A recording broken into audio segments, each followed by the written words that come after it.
All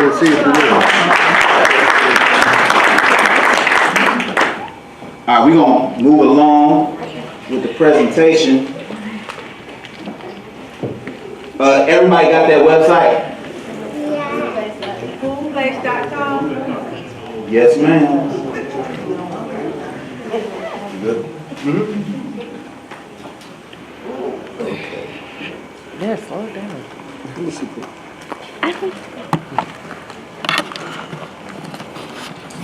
Make sure. All right. Y'all see all these beautiful faces up here? These are some of the immediate members of the park team. Some of y'all on here may not even know that you're part of the team. These are the people that we reached out to that agreed that they would like to help and be a part of the team. So this is obviously we got Uncle Bethel. So he's the main historian, the leader of it. So, but these are all the other people. I'm saying that. Oh, you go ahead. All right, cool. Now, to start it, some of the initial reasons for starting Park Team is hunger for self-knowledge. We want to know who we are, where we came from, you know, not just the history that we have, but we want to know the true history and everything about it. And obviously we want to continue the work of Bethel Pool. And the beginning of this was kind of like a search for George's mother. And because like doing throughout the history, we kind of figured that if we find her, we can kind of might be able to find our roots back to Africa and where we come from that part of the world. And another part of what we want to get together and organize an official family tree, an official family narrative, so that we can have like, it's more true than speculation. So these are some of the things that we thought we knew about some of the research that we got done. Some of the things that we were told was that George was born in Virginia, and that Seth Poole, George was George Poole's father, and he owned it, and he was owned by him. And just real quick, George Poole was the oldest child of so-called Seth Poole, but there was Peter Poole, and there were other brothers and sisters along the way. But we also thought that George Poole inherited the land from Seth, and that our family was started in Stevens, Mississippi. And that the entire family of George's line was mulatto, and that we didn't leave the South until the 1940s.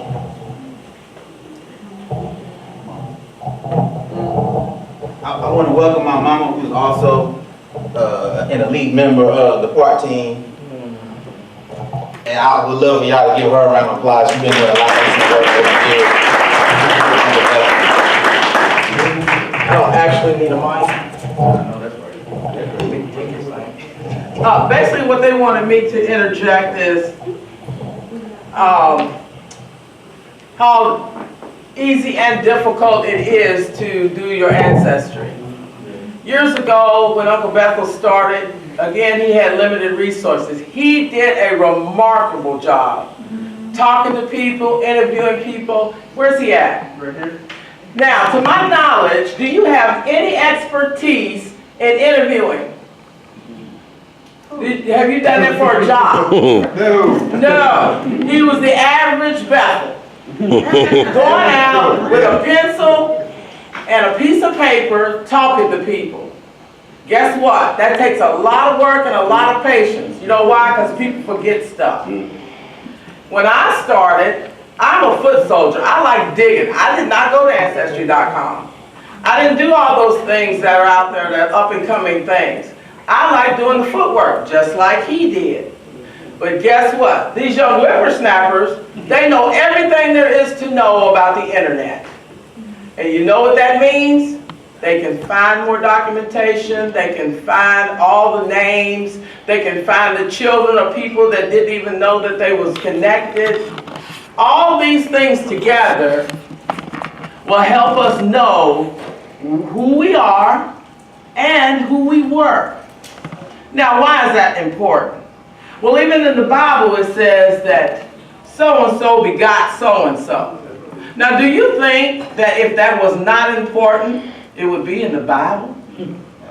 It is important that you know where you come from. Can somebody tell me why? Because you don't want to marry your first cousin. That's why.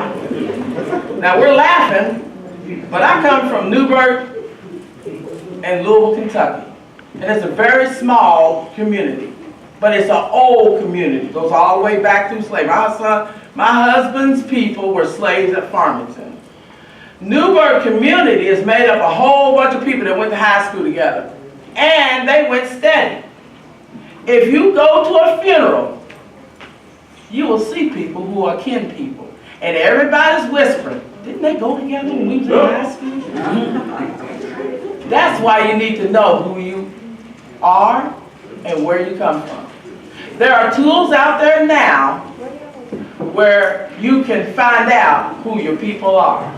These young people have found things that we never thought we'd be able to find. That's why it's important. I would like all y'all to embrace their endeavors. Thank God for Bethel Pool, because guess what? You know, I just told him, if it wasn't for him, we would not have one leg to stand on. Somebody in every family has to take the lead in that. And it is important. You don't want to walk down the aisle right before you say I do, or they ask, is there anybody here who wants to stop this thing? And somebody said, that's your first cousin. You don't want that to happen. So it's very important. And they didn't tell me what to say. So I might be way off the ship. I might be way off. Tell Tank Burger. But it's important that everybody know, and tell your children Take it to Tank. and your children's children. You got that?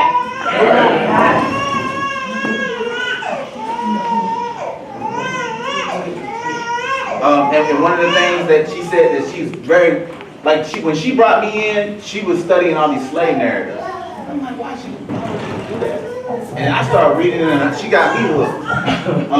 And you know, reading these slave narratives helped me to be closer in tune with the mind of what was going on during these times. And it also gave you clues into who was who and how what their character was.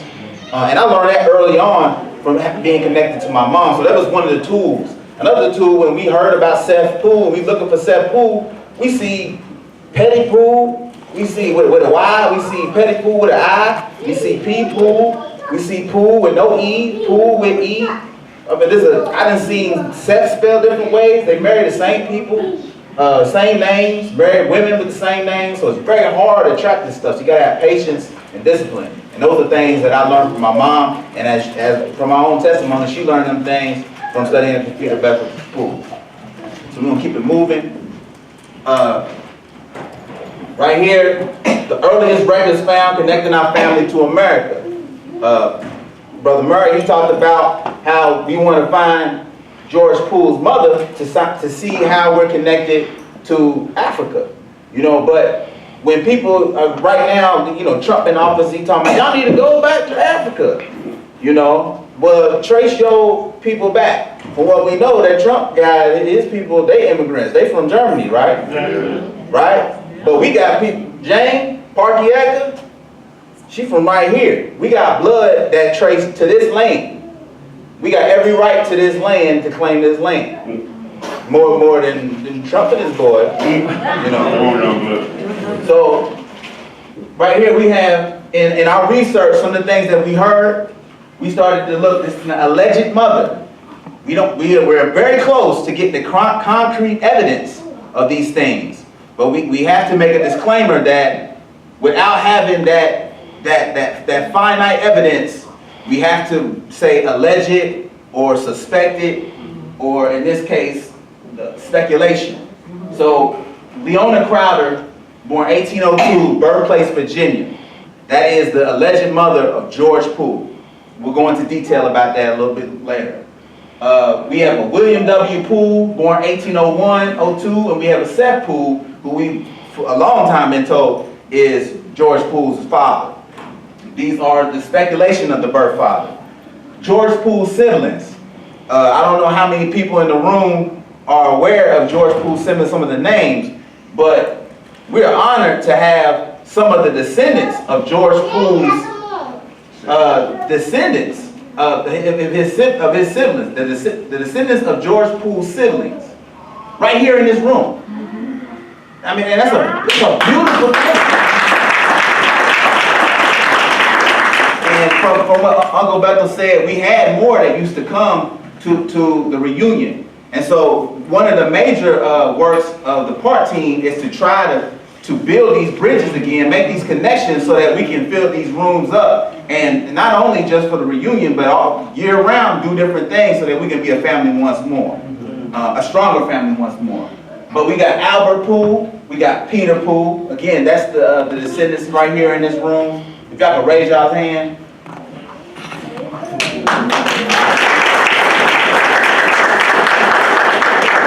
We got Martin Poole, we got Delilah Poole Frank, and we have Arabia Poole Henry and Lemuel Poole. Some of y'all are familiar with, these are some things that hopefully a lot of y'all know. But if you don't, we just saying it just in case.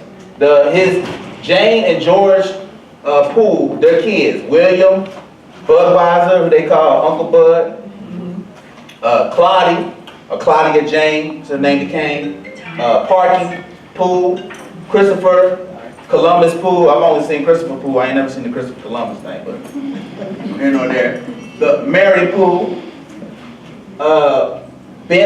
Benson Poole, Myers Poole, Bethel Poole, and Martin Van Poole. Thank you, brother. And down here you see, again, that we got blood tied to this land. We got blood tied to Africa too. But while we walking through, I don't know how many of y'all drove here, but y'all drive through Tennessee, and you go through the mountains, and you just like, oh man, it's just, when I ride through Tennessee, it just does something to my heart. To see them big cuts in the mountain and them big views. Like, Tennessee is a beautiful place. But I think the reason why it speaks to me like that is because I got James blood in me. You do too. So pay attention to that. But here are some of the ethnic groups or the nations of Native Americans that she possibly came from. We're still doing the research. And hopefully by next reunion, we might have some more information about that.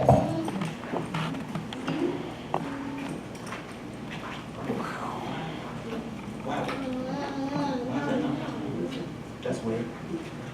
Okay. This is Reverend Bethel Poole. This is the son of George Poole, who is most of our descendants in this room. Stand on the other side. Gotcha.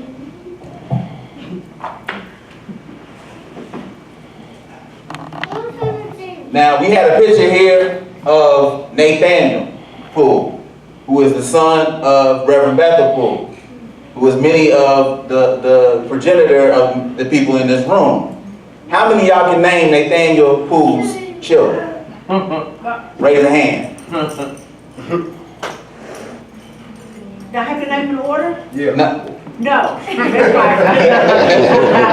Not in order. that's okay. Uncle Elsie, Uncle Junior, Uncle Tom, Uncle Sonny, Uncle R.Ray, Uncle Bethel, Lily Pearl, Uncle Amos, Lily Pearl, Thelma, Emma, Molly, Sonny. Uncle Lonnie. I said Sonny. Oh, and Uncle that's Uncle Elsie. Yep. Is that all? Yeah. You said Yeah. that. Is that You it? did? Okay, that's it.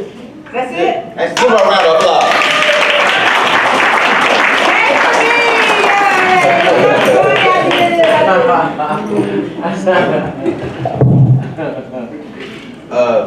Y'all can see that, right? No, you stand in the way. And their favorite niece is Tina.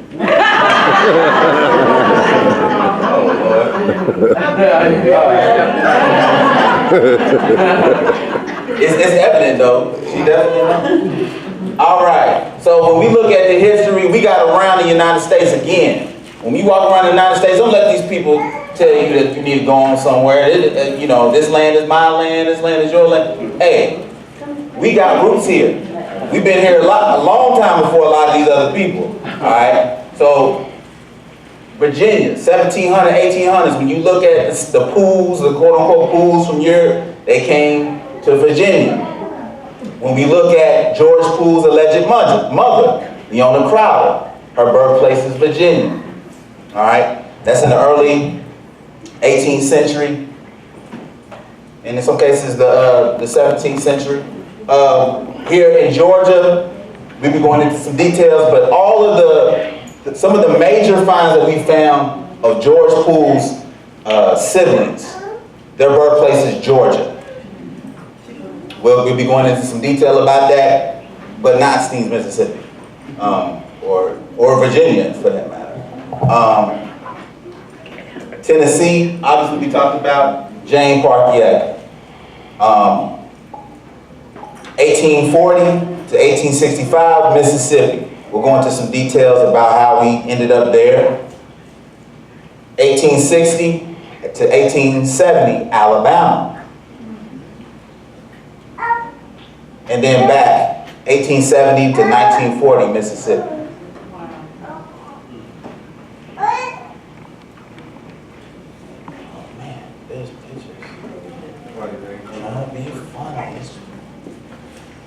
We got a little technical difficulties. Bear with me real quick. We need to make sure that. I had text somebody, they said they can't hear the sound off They can't hear? Off the mic? the website. Off the website? Oh, Okay.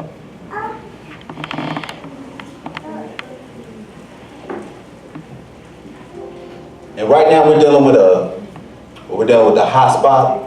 And the hotspot is not the strongest, but I hope by tomorrow we'll have gotten a good link, a good connection to the internet, so we'll be able to broadcast at a stronger momentum for people. All right, here we go. We back. Okay.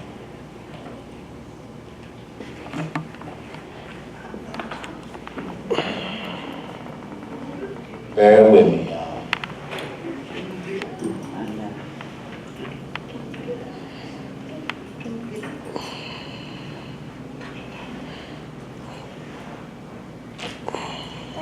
So one of the things that when my mom was talking about tools, some of the tools that we use, one of the major tools that we used was our elders, and being able to have serious conversations about some of the memories that they had about the people that we've been looking up.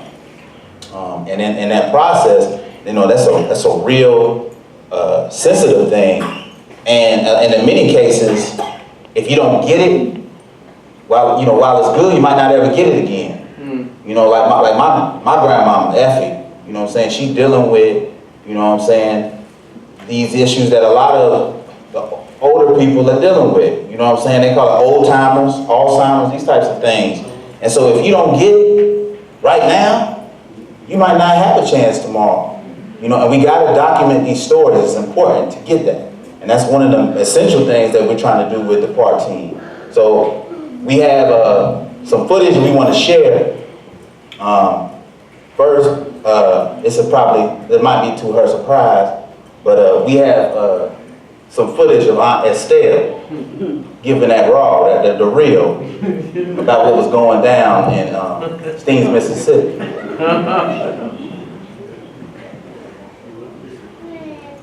did you ask her permission? Did I hear a protest? No, I said, did you ask her permission? Murray? No, No, I go ahead, it's all right. I didn't. She'd be fine. She'd be right. Oh. You should get a whooping after, but it'll be all right.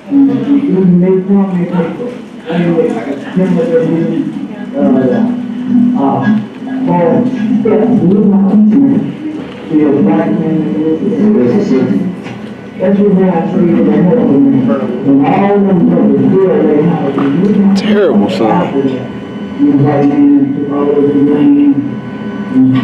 Bro. Bro. Can't understand nothing she's saying.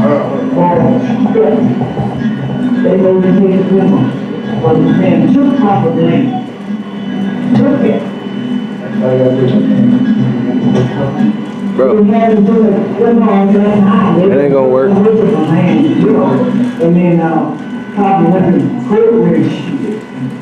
But that white man still doing it. And then after that, Papa went and bought him a brand new shit. For him a brand new shit, I think they have money and took the leather here to the yeah. God say he was a hell of a man. I just want to preface this by saying, this was a conversation that my aunt was telling me about my great-grandfather Nathaniel, and one of the things that when he was trying to buy land and some of the problems that he had once he was trying to buy land. And this is one of the stories that she told me. Tell us. How we knew how to talk after that. We had him to all over the land. And even they were trying to paper. Like that,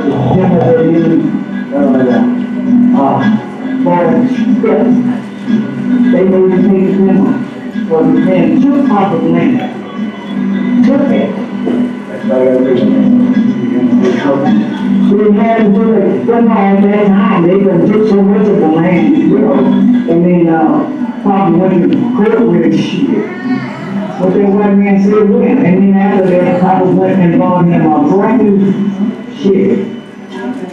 Bought him a brand new shit, but I think that time money, and took the leather here, do that. Yeah.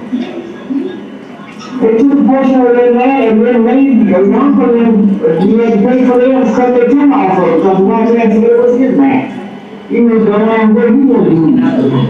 Who the person that they bought from to the back? No, the man was adjoining to it. So this man was next to the back. And they got moved in line.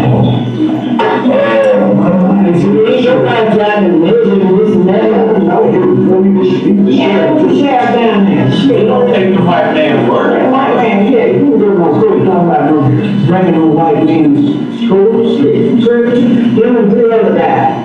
Got over 100 and some acres of whatever how they were. Hey, bro. Bro, you might as well tell us what she's saying. We can't understand it. You might as well tell us the story because we can't understand it. Can't nobody understand that. I was borrowing money from the bank. Anyway, he was free to right there with the land. So, In 2 years' time. well, basically the story, 'cause I don't know if you guys can understand it. She was talking about Nathaniel when he bought some land, and he bought I don't know 500 acres of land. Him and a couple other people, and they bought the land. And when they went to, have the land, there was a person, a white guy, his last name was Blaylock. He ended up taking most of the land from Nathaniel. So Nathaniel actually tried to take him to court, and they, this is Mississippi in the 20s, so that wasn't happening. So they actually told him that he had to pay them the land, he had to pay the money for the land that he already purchased. So what happened was Nathaniel, he worked, he got the money to pay for the land, but the white guy wouldn't let him pay him. He wouldn't even let him on the porch to pay the land, so he put the money on the porch. And so one of the things I love my people, but my great grandfather Nathaniel,